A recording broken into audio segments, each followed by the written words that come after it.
Hey everybody, Coolin' on Manga here right now, reviewing Hunter x Hunter 2011, episode 83. This week, good episode.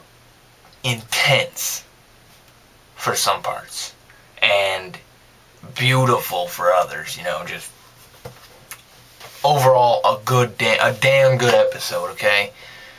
Man, every single week consecutively they're putting out great episodes, and it's mostly because this arc is just too amazing to even fuck up, but they're doing a good job, so I'm loving it so far. So this episode mainly, this is going to be a fast review because, mainly there was only two things that happened in this episode. There was like a one-on-one sort of tournament thing with Gon and Kaluuya's group in order to, these group of ant captains are trying to hold Gon and Kaluuya's team up, by participating in battles with them to the death, and under the orders of Hagio or whatever his name is, Leol, the guy who Leol, okay. I'm the lion guy. I'm telling you, I'm calling him Leol now. You might not know why, but if you read the manga, you know why I'm calling him Leol. And Leol, he got these guys, he basically just sent them to their death, just so they could stall for time, until until him and his goons got there, And, that was cool. Especially since that led to Kato just dominating. Oh man, dominating. And the second part was, of course, Ragnarok was, of course, he gained life energy. And Colt immediately figured out, how he acquired this and why. And it's simply because since they've acquired the human genes, they possess all the abilities that humans possess. And when Gon and Kaluuya used their NEN ability, they left that imprint, that NEN, sort of like a NEN imprint on Ragnarok, and it awakened his NEN abilities. And of course, Chimera ants, they are pretty good at learning things, as we've seen. So, of course, think of each Chimera ant as like the 1 in a billion.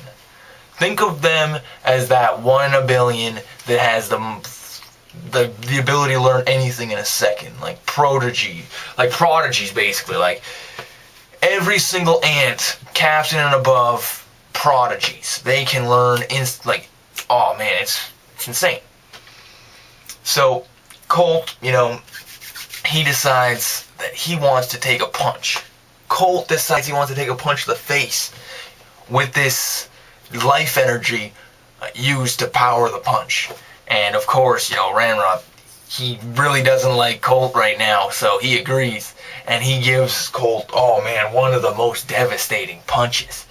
But beforehand, he's just completely demonstrating complete control over his NEN. Like he's moving it to each part of his body. He's doing all these different poses. The guy literally has his NEN down pat already. Okay? And then Colt takes it even farther. And he's like, yo, now that he's in agonizing pain, now that Colt has just received the punch that will awaken his NEN, he has asked Peggy to go and get the rare human caught the other day. And this is going to lead to a vast majority of these ants gaining NEN. Now, earlier in the episode we saw that the ant hierarchy basically right now works. The queen is up top, followed by the 3 royal guard, then the soldier or the squad leaders, then the captains, and the foot soldiers. However, once the king is born, the royal guard will leave with the king to basically create a new colony with a new queen, or basically go and mate with, another species. And the queen will take control over all of the squad leaders and basically continue to produce more and more kings. So, if these ants do end up getting, or if all the ants do end up getting NEN, you can see how it would be a very, very big problem for the world. Let alone this country. Huge problem for the world. These ants clearly outnumber. Like, they have the possibility to outnumber humans if they're allowed to go unchecked. And this leads to, the Hunter Association taking a lot of interest. And that was cool. At the very beginning of the episode, the Hunter Association, oh man, they're coming in. And it's going to be 3 days. So that was another good. That was like dang good. I actually liked that part a lot because, Netero was like, nah, we got to take care of this. We got to take care of this now.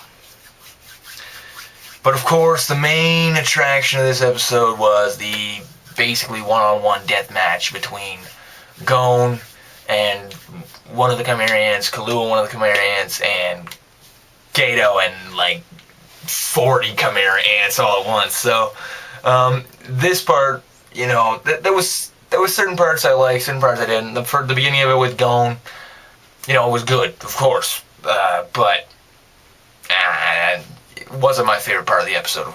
Kahlua's, oh man, just like, moving all over the place, zapping him, oh man.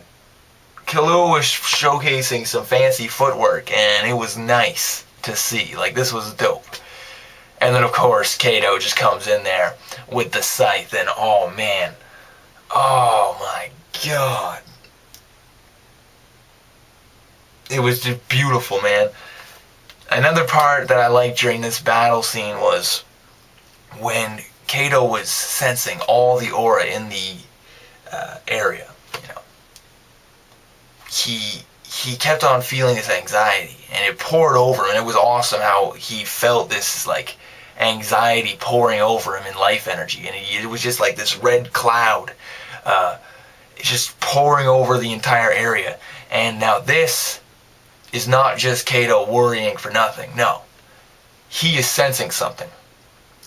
Kato is sensing the birth of the 3 guards. And of course, if you watched the preview, which was at the end of the episode, which I'm sure everyone did, you saw next week we will see the Royal Guards. Okay? They are being born.